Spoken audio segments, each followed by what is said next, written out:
Welcome to the show about marginalised Australians. This week we will be looking at a case for a Bill of Rights in Australia. And today we will be looking at the rights of homosexuals. What is the Bill of Rights? Well, Hayley, according to Roger Woodgate and friends, a Bill of Rights is a document that sets out the fundamental freedoms of the people. Currently, Australia is signed to the United Nations Universal Declaration of Human Rights, which sets out the rights inherent in every human being and provides guidelines which the Australian government to follow when creating laws.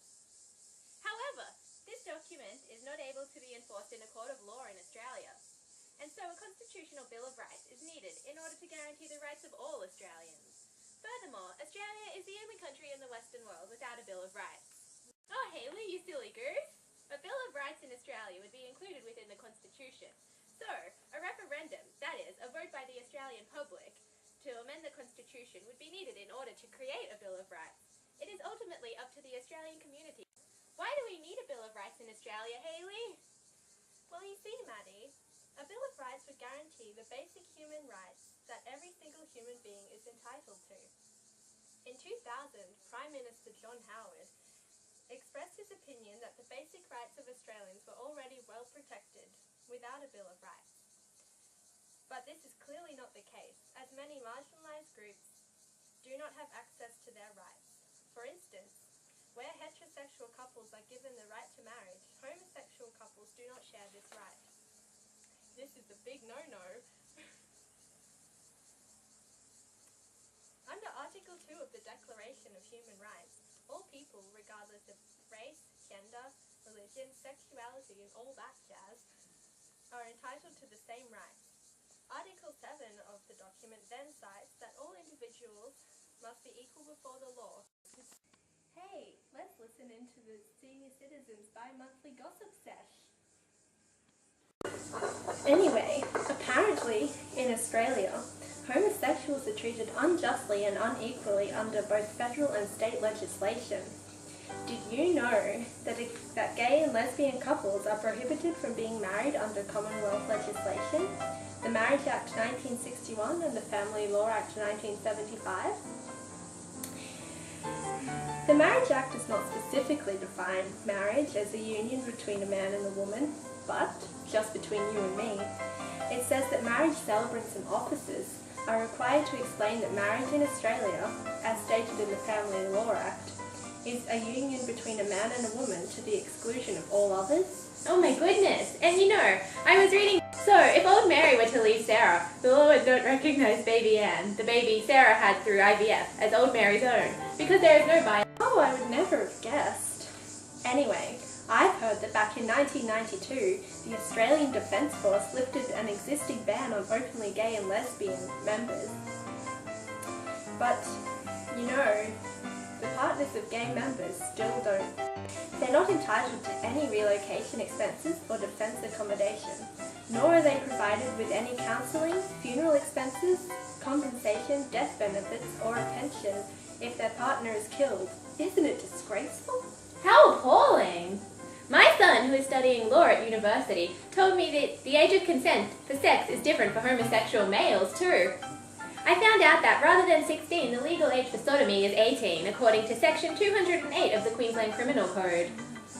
Apparently, Queensland is the only state with the remaining sodomy laws. Not only that, but Queensland legislation does not allow gays and lesbians to foster a child. Nor does it provide lesbians with donor insemination treatment. How behind the times are we? Oh, and how? My daughter, who is also studying law at university and dating yours. Interesting. Now, Hayley, why don't we go into the field and ask people's opinions about an Australian Bill of Rights and homosexuality? Hello, sir. Homosexuals, being a marginalised group in Australian society, are often deprived of their basic. Would you support an Australian Bill of Rights if it meant marginalised groups such as homosexuals could have access to the rights which they are entitled to? Nah. Darn homos. It's not no relationship, is it? And God don't want his people to go against what he... I am joined here by Professor Harry Potter of the Hogwarts Institute of Sociology. Hello. Now, Professor, as you well know, homosexuals are a much marginalised group. Do you support an Australian Bill of Rights that would help these people to access their basic rights? Why yes, as a homosexual myself, I have experienced the difficulties the gay community are faced with firsthand. My long-term partner, Giuseppe, was a member of the Australian military. He was shot dead in a conflict by 2 gunmen. The Australian Defence Force offered no support, no counselling and no financial assistance. This is a blatant violation of my human rights and would be for any other gay or lesbian in the given situation. After seeking some legal advice, I decided to take my case to the Supreme Court. I was faced with several difficulties, knowing that my argument, which was supported by the UN's Universal Declaration of Human Rights, would not be admissible in a court of law. If there were an existing bill in Australia... Hello, little girl. There is a lot of talk lately about the rights of gays and lesbians in Australia. Do you think there should be a Bill of Rights that protect them? I often hear my mums talking about the lack of rights for gay and lesbian couples in Australia, and I agree. I mean, my biological mum won't have access to her partner's superannuation at retirement because the government doesn't think they're an actual couple. The failure to give gays and lesbians the same recognition that heterosexual couples get means my mums don't get the same privileges, and it doesn't give my mums the opportunity to be a couple in public. They feel like other people are judging them, you know. How about that? So much variety. Yes. Now let's travel abroad and see what other Western countries are doing in regards to a Bill of Rights to protect the rights of gay people.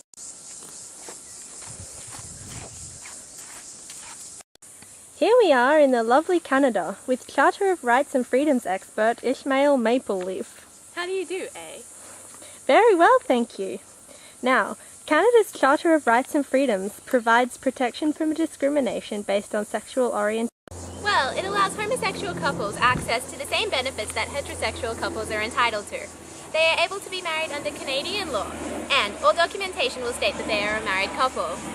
Homosexuals are also able to claim their partner or children as dependents on their income tax and can have access to their partner's superannuation. The legislation also allows foreign partners of homosexuals to receive Canadian residency. I am here with Mrs. Sheep. Tell me, Mrs. Sheep, what are the happy haps in New Zealand regarding homosexual equality? What Canada said. Is that all? Well, in addition, lesbian couples and single women can access state-funded fertility treatments. The legislation allows both homosexual and heterosexual de facto couples who have been in a relationship for 3 years the same property rights as married heterosexual couples. And if the relationship were to end, assets acquired during the relationship are to be split 50-50. While homosexual couples cannot be... Back in Australia? And what's that I hear? A time machine?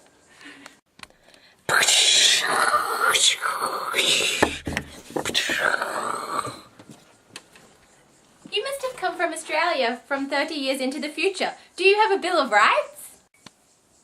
Why, yes, we do. It's been about 20 years now. Well, the inclusion of a Bill of Rights in the Australian Constitution allows homosexuals access to the rights they are entitled to as human beings. In the year I come from, homosexuals have the same rights and benefits that heterosexual couples are entitled to. It's a much more equal society for all people, no matter of their sexual orientation, race, religion, etc. Since the inclusion of the Bill of Rights, there is less discrimination in Australia in relation. So, Maddie, it seems like a Bill of Rights is a great idea when it comes to protecting the basic human rights of marginalised groups such as homosexuals. You're right, and it sure would protect a lot of other groups too. Tomorrow we will look at the case for a Bill of Rights